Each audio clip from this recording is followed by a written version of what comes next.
Hello दोस्तों, good morning. स्वागत है एक बार फिर से आप सभी का एमजेटी एजुकेशन में। दोस्तों आज है 11 दिसंबर और आज की वीडियो में हम लोग बात करेंगे 11 दिसंबर 2023 के मोस्ट इंपॉर्टेंट करंट अफेयर के क्वेश्चंस के बारे में।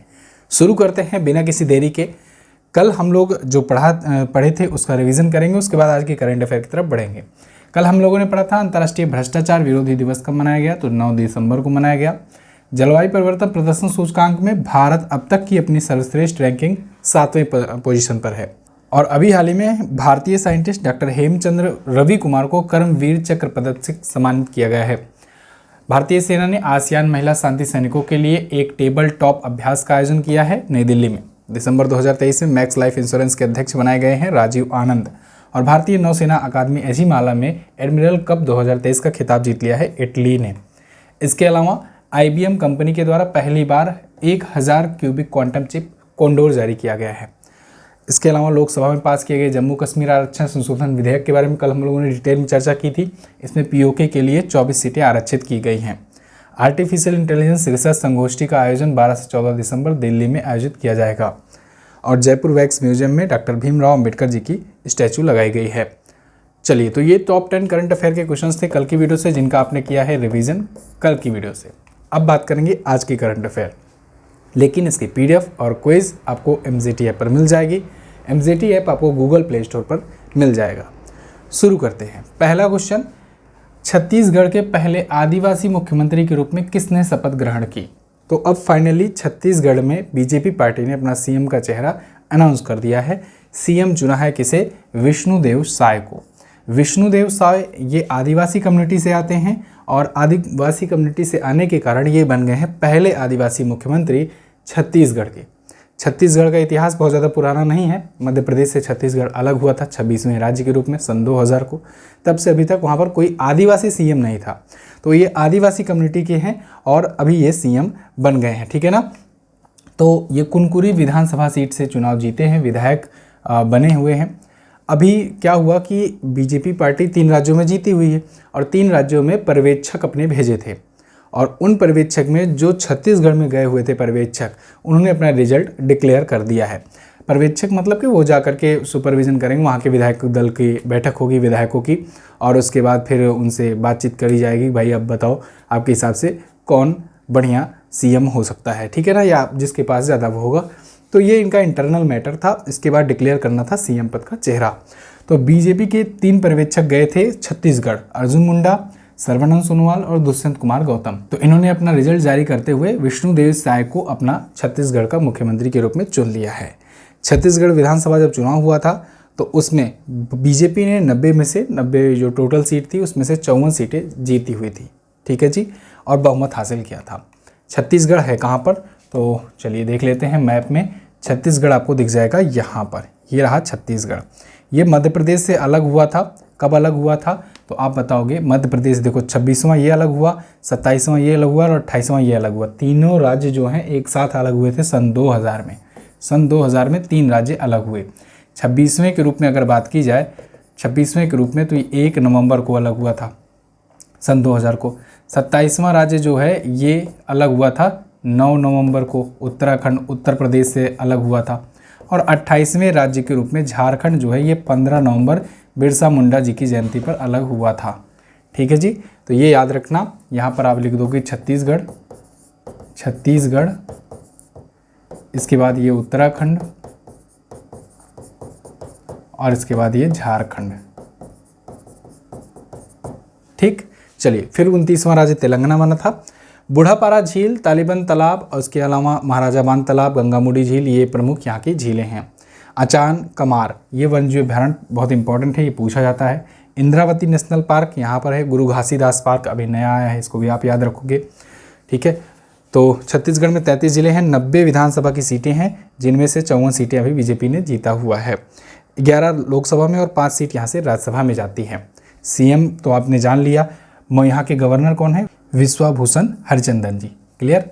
आगे, अभी पिछले दिनों में कौन कौन कहाँ के नियुक्त किए गए, रोज़ आप लोग रिकॉल करिए। देखिए, ये 5 राज्यों के CM तो आपको बिल्कुल रटे होना चाहिए, इसलिए मैं डेली आपको ये बता रहा हूँ जब भी CM नियुक्त किया जा रहा है। तो अभी तक 3 मतलब संडे तक 3 जो मुख्यमंत्री हैं इनका घोषणा हो चुका है। आज यानी कि मंडे को 2 और राज्य जो बचे हुए हैं ना, मध्य प्रदेश और राजस्थान, इनके भी अनाउंस होने के चांसेस हैं कि मुख्यमंत्री कौन होगा ये पता लग जाएगा। तो विष्णुदेव साय छत्तीसगढ़ के बने हैं, लाल दुहोमा ये मिजोरम के बने हैं, रेवंत रेड्डी तेलंगाना के नए सीएम बने हैं, समीर शाह अभी हाल फिलहाल में बीबीसी के अध्यक्ष बनाए गए हैं, अनीस शाह को फिक्की का अध्यक्ष बनाया गया है, क्रिस्टोफर लक्सन को न्यूजीलैंड का नया प्राइम मिनिस्टर, एयर मार्शल मकरंद रनाडे वायुसेना मुख्यालय के महानिदेशक बने हैं, गिरीश चंद्र मुर्मू संयुक्त राष्ट्र लेखा परीक्षक पैनल के उपाध्यक्ष हैं और ल्यूक फ्रीडेन ये लग्जमबर्ग के नए प्रधानमंत्री हैं। जेवियर माइली इनको अर्जेंटीना का नया राष्ट्रपति चुना गया और हीरालाल सामरिया को चीफ इंफॉर्मेशन कमिश्नर चुना गया है। आगे, अंतर्राष्ट्रीय मानवाधिकार दिवस कब मनाया गया? Most important, international human rights day या वर्ल्ड ह्यूमन राइट्स डे के रूप में भी इसे हम लोग जानते हैं। ये प्रत्येक वर्ष 10 दिसंबर को मनाया जाता है। लोगों का राइट क्या है, अधिकार क्या है?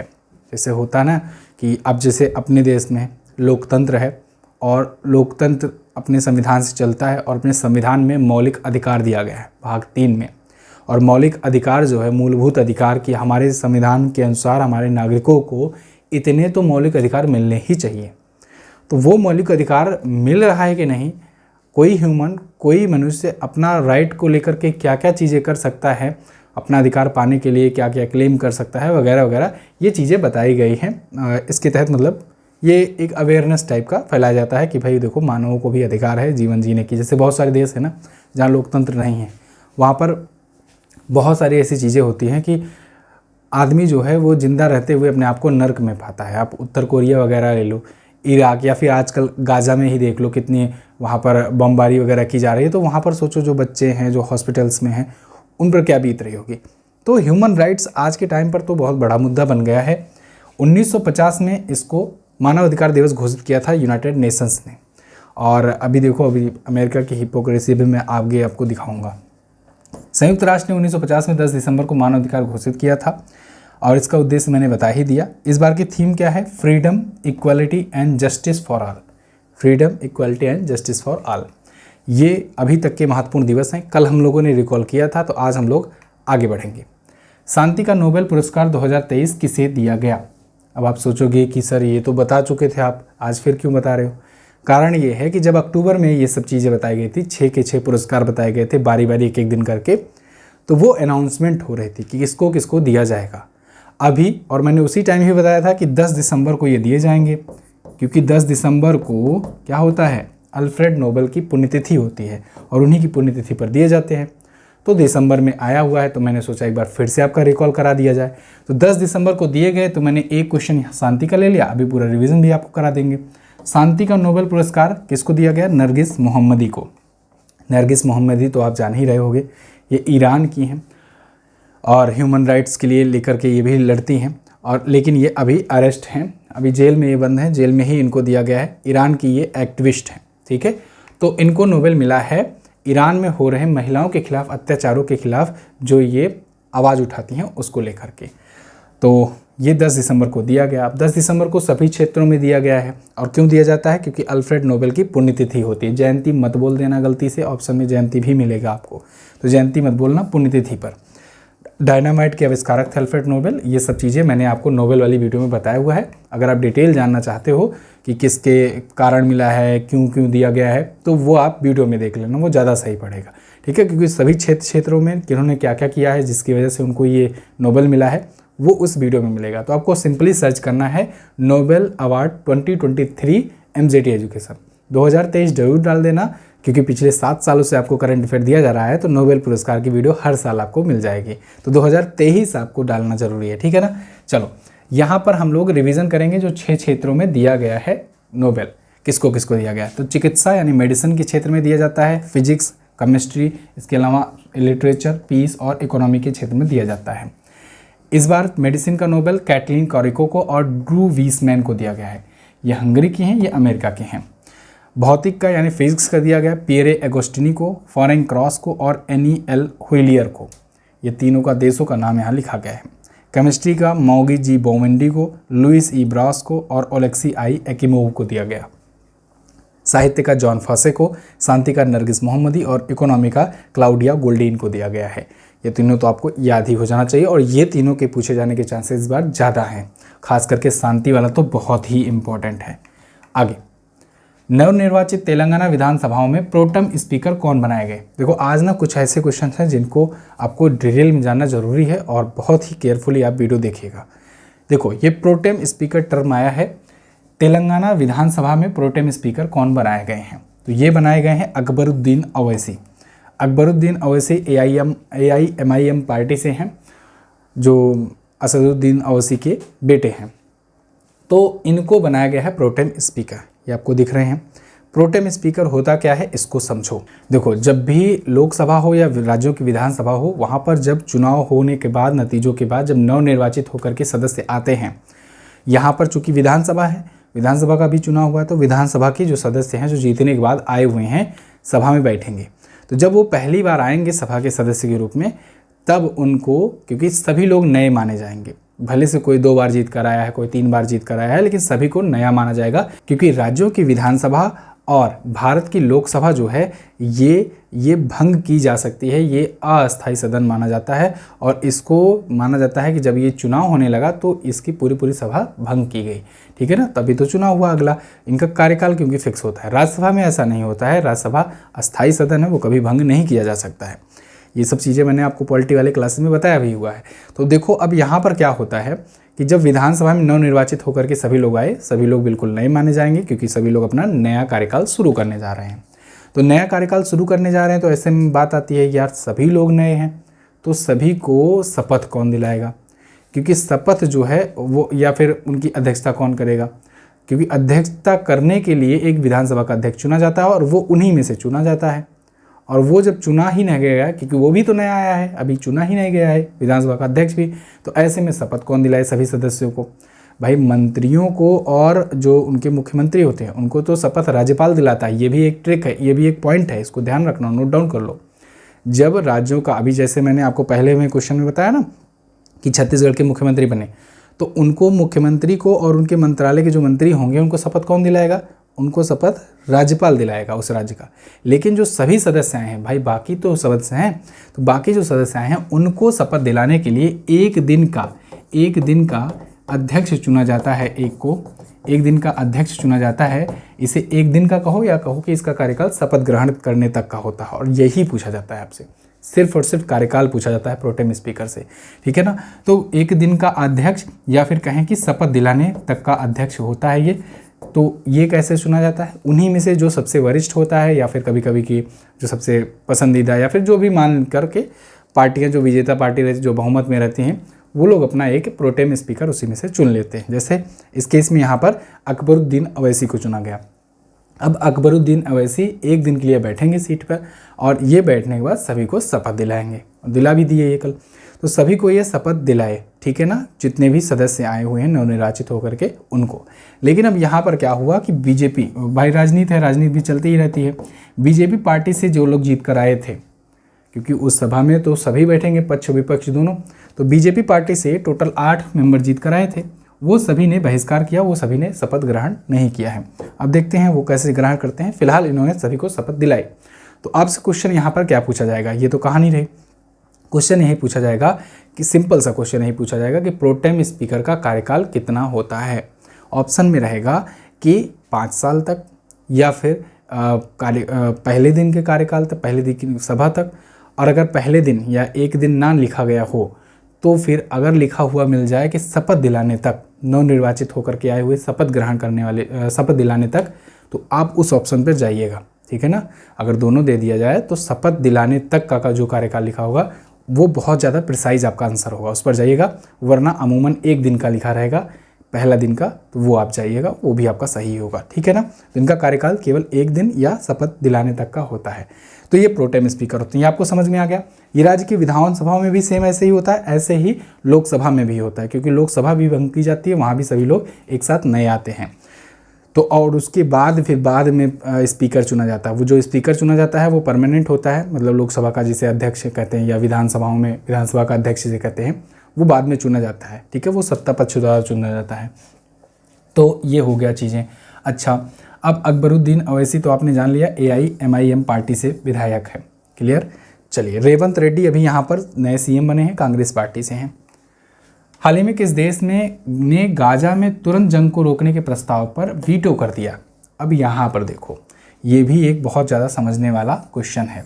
गाजा में अभी जंग चल रहा है, आपको पता है गाजा में हमास नाम का एक ऑर्गेनाइजेशन है। टेरर ऑर्गेनाइजेशन नहीं कहेंगे, क्योंकि टेरर तब घोषित किया जाता है जब वो कई देशों में ऑपरेट कर रहा हो आतंकवाद के रूप में। तो भारत ने भी अभी तक हमास को टेरर ऑर्गेनाइजेशन नहीं घोषित किया। ठीक है, गाजा में जो हमास पर इजराइल का अटैक चल रहा है, वो जो जंग चल रही है, उसको तुरंत रोकने के लिए यूएनएससी यानी कि यूनाइटेड नेशन की सिक्योरिटी काउंसिल में क्या हुआ कि एक प्रस्ताव पेश किया गया कि भाई क्या आप लोग इस बात से सहमत हैं कि तुरंत वहाँ पर सीज फायर कर देना चाहिए। सीज फायर मतलब कि वहाँ पर फायरिंग हो रही है, जो बमबारी हो रही है, उसको रोक देना चाहिए कि नहीं। इसको लेकर के प्रस्ताव पास किया गया। अब प्रस्ताव पास हुआ, इस पर लोग वोटिंग करना शुरू कर दिए, पक्ष विपक्ष वगैरह। लेकिन यहीं पर अमेरिका ने वीटो लगा दिया। वीटो पावर एक ऐसी पावर है, एक स्पेशल पावर दिया गया है 5 परमानेंट मेंबर को यूएनएससी के, जो किसी भी प्रस्ताव पर, यूएनएससी के जितने भी मेंबर हैं, अगर वो मान लो सभी मेंबर किसी एक प्रस्ताव को लेकर के पास कर देते हैं, लेकिन जो परमानेंट मेंबर है उनमें से कोई एक भी अगर वीटो लगा दिया तो वो पूरा का पूरा खारिज मान लिया जाता है। ये पावर होती है वीटो की। तो यहाँ पर अमेरिका ने वीटो लगा दिया, यानी कि अमेरिका ये चाहता है कि नहीं, बमबारी नहीं रुकनी चाहिए। बताओ, ये दुनिया भर में अपने आप को ये प्रेजेंट करते हैं कि हम शांति स्थापित करना चाहते हैं। इराक में या फिर अफ़गानिस्तान में या फिर जहाँ कहीं भी, सूडान में, जहाँ कहीं भी कोई विवाद होता है तो ये कहते हैं कि हम आ रहे हैं, शांति अपने दूत भेज रहे हैं, शांति सैनिक भेज रहे हैं जो वहाँ पर शांति स्थापित करेंगे।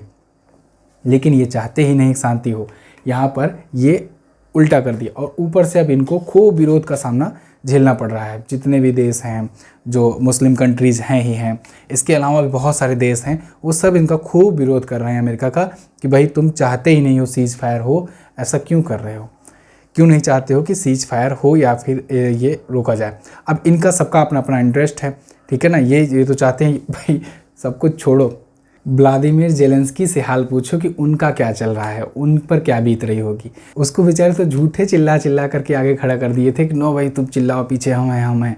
अब तो उसको कोई पूछ ही नहीं रहा है। यहाँ तक कि आलम ये है कि जो यूरोपियन कंट्री या फिर खुद अमेरिका ही जो सब एड दे रहे थे ना, हथियार वगैरह दे रहे थे ना, अब ये सब देना भी धीरे धीरे बंद कर दिए हैं। अब वो बिल्कुल फंस गया है अकेले में अपने। तो ये यही करते हैं कि पीछे से उकसा करके लड़वा देंगे कि तुम वीर, तुम बढ़े चलो, हम तुम्हारे साथ हैं। उसके बाद पीछे से धीरे से निकल लेंगे। यूएनएससी जो है, यूनाइटेड नेशन की जो सिक्योरिटी काउंसिल है, ये यूएनओ का ही एक पार्ट है, सुरक्षा परिषद भी। तो इसमें ना 5 परमानेंट मेंबर और 10 नॉन परमानेंट मेंबर होते हैं, 15 मेंबर होते हैं टोटल। तो अगर आपसे कभी पूछा जाए यूएनएससी में या कहीं संयुक्त राष्ट्र सुरक्षा परिषद में कितने सदस्य होते हैं, तो बहुत लोग ना जल्दबाजी में पटाख से 5 लगा करके भाग आते हैं और वहीं हो जाता है उनका क्वेश्चन गलत। फिर आके कहते हैं सर इस पर ऑब्जेक्शन डाल दें।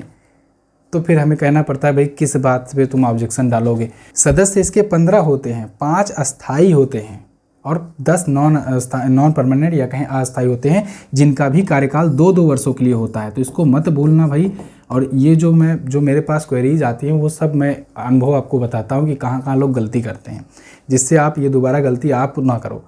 5 ये परमानेंट मेंबर हैं, यूएस, चाइना, यूके, रसिया और फ्रांस। 10 नॉन परमानेंट मेंबर हैं, ये 2-2 वर्षों पर आते हैं। लेकिन ये 2 वर्षों पर ऐसा नहीं है कि 10 के 10 2 वर्षों पर आएंगे। इसमें भी अपने राज्यसभा की तरह होता है कि एक बार में क्या होगा कि 5 सदस्य आएंगे और 5 सदस्य जाएंगे, फिर अगले वर्ष 5 सदस्य आएंगे और 5 सदस्य जाएंगे, 2-2 वर्ष के अंतराल पर ना। इसी प्रकार से ये चलता रहता है। देश का पहला बुलेट ट्रेन स्टेशन हाल ही में कहाँ पर बनकर तैयार हुआ? तो पहला बुलेट ट्रेन स्टेशन ये अहमदाबाद में बनकर के तैयार हुआ है। अहमदाबाद तो आप जानते हो गुजरात में है। इसकी खूबसूरत तस्वीरें आ रही हैं। यहाँ पर महात्मा गांधी जी के दांडी यात्रा के दौरान जो बनाया गया है, बहुत ही अच्छी तरीके से, आप जानते हो दांडी यात्रा साबरमती आश्रम से गांधी जी ने निकाला था। गांधी जी पर मैंने आपको 2 वीडियो दी हैं गांधी युग नाम से, तो उसको आप ज़रूर देखिएगा। फिलहाल ये जो स्टेशन है ये अभी अहमदाबाद में Sabarmati multi modal transport hub के नाम से बनाया गया है। केंद्रीय रेल मंत्री अश्विनी वैष्णव जी ने इस पर एक जारी भी किया है वीडियो, भी बहुत ही खूबसूरत। देश का ये पहला बुलेट ट्रेन स्टेशन है। बुलेट ट्रेन आपको मालूम होगा मुंबई से अहमदाबाद के बीच चलाई जा रही है। इसकी स्पीड 350 किलोमीटर पर आवर बताई जा रही है और कहा जा रहा है कि मुंबई से अहमदाबाद की दूरी 2 घंटे 7 मिनट में हो जाएगी। इसके बाद पहला चरण 2026 तक चालू हो जाएगा और पूरा अंतिम चरण 2028 तक कंप्लीट होने की संभावना है। ठीक है जी, आगे बढ़ते हैं। देश का पहला, आज मैं आपके सामने ये लेकर आया हुआ हूँ। देखो, मैं रोज़ आपके लिए कुछ ऐसे कंटेंट लाया कर रहा हूँ जिससे आपका रिवीजन आसान हो जाए। आपको क्या करना है, चैनल को सब्सक्राइब करना है। कल मैंने लास्ट में बोला था एकदम, तो कम ही लोग सब्सक्राइब किए, लेकिन मैं चाहता हूँ, थोड़ा सा आपको समय दे रहा हूँ, जो नीचे सब्सक्राइब का बटन बना हुआ है आप उस पर जाइए और सब्सक्राइब कर दीजिए। कोई भी आपको इस पर चार्ज नहीं देना है, बस एक बार टैप करना है। जो लोग सब्सक्राइब किए हैं वो लोग ना करें, कुछ लोग हैं, अब मुझे मतलब कहना पड़ जा रहा है, लेकिन ऐसे मामलों में कल 3-4 लड़कियों के ऐसे कमेंट आए व्हाट्सएप पर कि क्या सर हमने किया हुआ है पहले तो फिर से कर दें। कॉमन सेंस है भाई, क्या समझ के बोलते हो, नहीं समझ में आता। फिलहाल जो सब्सक्राइब किए हैं वो नहीं करेंगे, जो नहीं किए हैं उन्हें सब्सक्राइब करना है, ठीक है ना। और यहाँ पर अभी मैं पेज भी एक लगा दूंगा, उसमें आप देख पाओगे कितने लोग हैं जो रोजाना वीडियो देखते हैं लेकिन उसके बाद भी सब्सक्राइब नहीं किए हुए हैं। तो इतनी बुरी बात है, बताओ आपके लिए कंटेंट कितना अच्छा लाया जाता है। देश में पहली बुलेट ट्रेन अहमदाबाद से मुंबई के बीच में चलाई जा रही है। देश का पहला AI सुपर क्लाउड अभी न्यू क्लाउड ने लॉन्च किया है। देश का पहला nano liquid DAP fertiliser plant अभी गृह मंत्री अमित शाह जी ने लॉन्च किया था, याद होगा आपको, इफ्को ने बनाया है। 16.1 मिलियन मीट्रिक टन कार्गो संभालने वाला भारत का पहला बंदरगाह मुंद्रा पोर्ट बना है गुजरात का। भारत का पहला वेटलैंड सिटी कहाँ पर, उदयपुर राजस्थान में बना है, मोस्ट इंपॉर्टेंट पूछा जाएगा आपसे। देश का पहला कार्टोग्राफी संग्रहालय मसूरी उत्तराखंड में है। देश का पहला एयर फाइबर जियो एयर फाइबर लॉन्च हुआ, जियो ने जियो स्पेस फाइबर भी लॉन्च किया। सांची मध्य प्रदेश देश का पहला सौर शहर यानी सोलर सिटी बनने जा रहा है। अयोध्या उत्तर प्रदेश की पहली सोलर सिटी बनेगी। देश का पहला solar mission Aditya L1 launch किया गया इसरो के द्वारा। भारत का पहला solar roof cycling track Hyderabad ने लॉन्च किया और भारत का पहला night racing street circuit Chennai में लॉन्च हुआ। ठीक है जी। अगला, हाल ही में मिजोरम राज्य की पहली कैबिनेट महिला मंत्री कौन बनाई गई हैं? तो इसकी पहली महिला कैबिनेट मंत्री बनाई गई हैं लाल रिनपुई। कौन? लाल रिनपुई। ये मिजोरम की पहली कैबिनेट मंत्री हैं। मिजोरम में अभी नई सरकार आई है, आपने देखा, तो ये पहली महिला मंत्री बनाई गई। मंत्री कौन बनता है? मैंने आपको बताया था अभी कल या परसों की वीडियो में कि देखो, जो सभी लोग चुनकर आते हैं, सभी लोग जीते, जैसे राज्यों में बात करें तो विधानसभा में अगर सभी लोग विधायक बने तो सभी लोग मंत्री नहीं कहे जाएंगे। मंत्री उन्हें कहा जाएगा जो मंत्री परिषद का, उनकी कैबिनेट का जो सदस्य होगा, उन्हीं को सरकार भी कहा जाएगा। सरकार मंत्री से चलती है, ठीक है ना। तो बाकी जो सदस्य होंगे उन्हें लोकसभा या विधानसभा के हैं तो विधानसभा का सदस्य कहा जाएगा। तो यहाँ पर ये मंत्री बनी हुई हैं, तो ऐसा मत समझना ये पहली विधायक बनी है मिजोरम की, ये पहली महिला मंत्री बनी है, ठीक है। यानी कि सरकार में इनका योगदान रहेगा। तो सरकार में है तो कोई मंत्रालय पाएंगी। मंत्रालय कौन सा मिला है इनको? स्वास्थ्य एवं परिवार कल्याण मंत्रालय, समाज कल्याण एवं आदिवासी मंत्रालय, महिला एवं बाल विकास और पर्यटन विभाग, ये इनको दिया गया है। ये ZPM पार्टी से हैं, जिस पार्टी ने अभी जीत दर्ज की हुई थी, और ये है मिजोरम की पहली महिला मंत्री। मुख्यमंत्री कौन बने हैं? लाल दुहोमा। इनको मैंने आपको बताया ही, इन्होंने शपथ ली है। आगे, RBI गवर्नर ने UPI की लिमिट 1 लाख से बढ़ा करके कितनी कर दी है? तो RBI ने 1 लाख रुपए से बढ़ा करके 5 लाख रुपए तक की UPI लिमिट कर दी है ट्रांजैक्शन की। UPI यानी कि यूनिफाइड पेमेंट इंटरफेस। UPI को और ज़्यादा बढ़ावा देने के लिए अभी MPC की जो बैठक हुई थी ना RBI की, जिस पर मैंने मॉनेटरी पॉलिसी रेट जो आए थे उसको बताया था कि मॉनेटरी पॉलिसी रेट कैसे क्या होंगे, रेपो रेट सेम रहेगा। यहाँ पर RBI के गवर्नर ने एक और अनाउंसमेंट किया था कि UPI की जो लिमिट है वो 1 लाख रुपए से बढ़ा करके 5 लाख कर दी जाएगी। तो ऑनलाइन अब UPI के माध्यम से 5 लाख तक का ट्रांजैक्शन कर सकते हो। तो ऐसे ट्रांजैक्शन कहाँ पर ज़्यादा होंगे? ऐसे ट्रांजैक्शन यहाँ पर इन्होंने बताया है कि हेल्थ केयर सेक्टर में, एजुकेशन सेक्टर में, इन सब के लिए ये अभी फ़िलहाल के लिए 1 लाख से बढ़कर लिमिट 5 लाख हो रही है। तो UPI मतलब यूनिफाइड पेमेंट इंटरफेस धूम मचाया है पूरी दुनिया में, ये बहुत ज़्यादा सराहा जा रहा है। बहुत सारे देश इसको अडॉप्ट कर रहे हैं, बड़े बड़े देश इसको अडॉप्ट कर रहे हैं, भारत की ये देन है। किसका प्रोडक्ट है? NPCI का। NPCI यानी कि national payment corporation of India, इसी ने बनाया है UPI। दोनों का फुल फॉर्म पूछा जाता है। RBI यानी कि रिजर्व बैंक ऑफ इंडिया, इसकी स्थापना तो आप जानते हो 1 अप्रैल 1935 को की गई थी और इसका इसको बाद में नेशनलाइज किया गया। कब? 1949 में, 1949 में नेशनलाइज किया गया 1 जनवरी को। इसका हेडक्वार्टर मुंबई में है। शक्तिकांत दास जी जो हैं इसके 25वें नंबर के गवर्नर हैं। 25वें गवर्नर हैं शक्तिकांत दास, जिन्हें गवर्नर ऑफ द ईयर का अवार्ड मिला था और इसे अभी बैंकर ऑफ द ईयर का अवार्ड मिला था आरबीआई को। भारत की केंद्रीय बैंक है, मुद्रा छापने का अधिकार इसी के पास है। हाल ही में जारी ग्लोबल लीडर अप्रूवल रेटिंग में टॉप पर कौन आया? तो एक बार फिर से मोदी जी यहाँ पर टॉप पर रहे। इनकी पॉपुलैरिटी कम ही नहीं हो रही है। 10 साल का कार्यकाल हो गया, उसके बाद भी पॉपुलैरिटी कम नहीं हो रही है। अभी ये ग्लोबल लीडर अप्रूवल रेटिंग आई, जिसमें 76% एक्सेप्टेंस के साथ ये रहे टॉप पर। यहाँ पर आप देख सकते हो, ये 76% इनकी अप्रूवल रेटिंग है, मतलब 76% लोग इनको पसंद करते हैं और 18% लोग नहीं पसंद करते हैं। इसके अलावा कुछ ऐसे लोग भी हैं, कुछ ऐसे परसेंटेज लोग जो कुछ नहीं जवाब में दिए हैं। दूसरे स्थान पर यहाँ पर मैनुअल लोपेज हैं, मैक्सिको के प्रेसिडेंट। उन्हें 66% मतलब देख रहे हो 10% का गैप है। 66% लोग पसंद करते हैं, 29% नापसंद करते हैं। इसके अलावा आप देखोगे यहाँ पर तीसरे पर एलान बेरेसेट हैं स्विट्जरलैंड के। उसके बाद आपको यहाँ जॉर्जिया मेलोनी भी दिख जाएंगी। जॉर्जिया मेलोनी ये भी आ गई हैं 6ठे पोजीशन पर। ये यूएस के प्रेसिडेंट को पीछे कर दिए हैं। 1 2 3 4 5 6, हाँ 6 पे हैं। 7वें पर यूएस के प्रेसिडेंट जो बाइडन हैं, ये बुढ़ऊ दादा, ये 6ठे पर हैं। उनको केवल 40% रेटिंग मिली हुई है, मतलब 40% लोग इनको पसंद करते हैं। लग रहा है ट्रंप चाचा फिर से आ जाएंगे। अभी वहाँ भी चुनाव होने वाला है, अमेरिका में भी होने ही वाला है, वहाँ पर भी गर्मी गर्मा चल रहा है। अगला, हाल ही में WHO की रिपोर्ट के अनुसार दक्षिण पूर्व एशियाई देशों में से किस देश में मलेरिया के 66% मामले देखने को मिले हैं?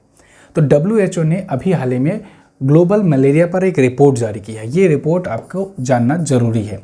ग्लोबल मलेरिया रिपोर्ट जो है, इस रिपोर्ट में ये बताया गया है कि भाई भारत में ना 66% मामले देखने को मिले हैं। दक्षिण पूर्व एशियाई देशों में अगर देखा जाए, साउथ ईस्ट एशियन कंट्रीज़ में, तो उसमें 66% है। पूरे विश्व में 66% नहीं भारत का, दक्षिण पूर्व एशियाई में 66%। बहुत सारे देश हैं जो मलेरिया मुक्त घोषित हो चुके हैं। जैसे अभी हाल ही में 2021 में आपने देखा चाइना को मलेरिया मुक्त घोषित किया गया। ये कोई भी रोग का मुक्त घोषित किया जाने का भी एक प्रोसेस होता है, अभी मैं बताऊँगा आगे आपको।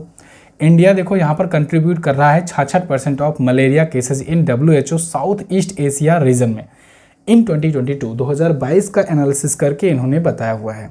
तो 2023 के नाम से रिपोर्ट है, वर्ल्ड मलेरिया रिपोर्ट 2023, लेकिन इसमें 2022 का एनालिसिस करके बताया गया है। तो 66% मामले अपने भारत से हैं। अब इसमें 46% मामले जो हैं ये प्लाज्मोडियम विवैक्स के कारण थे। आपको पता होगा प्लाज्मोडियम नाम का जो प्रोटोजोआ होता है, इसका नाम का जो प्रोटोजोआ होता है, यही कारण होता है मलेरिया का। लेकिन अब आप कहोगे सर मैंने तो सुना मलेरिया मच्छर के कारण होता है। तो मलेरिया मच्छर के कारण होता तो है, लेकिन मच्छर उसके वाहक होते हैं, ठीक है ना। वो मच्छर का नाम होता है मादा एनाफिलीज मच्छर। ये मच्छर होते हैं, ये वाहक होते हैं। वाहक मतलब ये इस प्रोटोजोआ को फैलाने का काम करते हैं। किसी एक मलेरिया को कोई पीड़ित है तो उसको लेकर के दूसरी जगह को पहुंचा देंगे। तो ये मादा एनाफिलीज मच्छर वाहक होते हैं, जबकि होता प्रोटोजोआ के कारण है मलेरिया। तो अगर आपसे पूछा जाएगा ना कि मलेरिया किस कारण से होता है ऑप्शंस में, तो वहाँ पर अगर प्रोटोजोआ दिख जाए तो तुरंत लगा देना आंखें बंद करके, जय राम जी बोल करके। विश्व स्वास्थ्य संगठन की बात करें तो इसकी स्थापना 7 अप्रैल को 1948 को हुई थी। 7 अप्रैल को इसीलिए हम लोग मनाते हैं वर्ल्ड हेल्थ डे। क्या मनाते हैं? वर्ल्ड हेल्थ डे, विश्व स्वास्थ्य दिवस। मुख्यालय इसका जिनेवा में है और टेड्रोस अदनोम जो है इसके अध्यक्ष हैं। ये थे 10 क्वेश्चंस। आई होप आपको वीडियो पसंद आई होगी। अगर पसंद किया होगा तो लाइक करके दिखा दीजिए, बता दीजिए मुझे।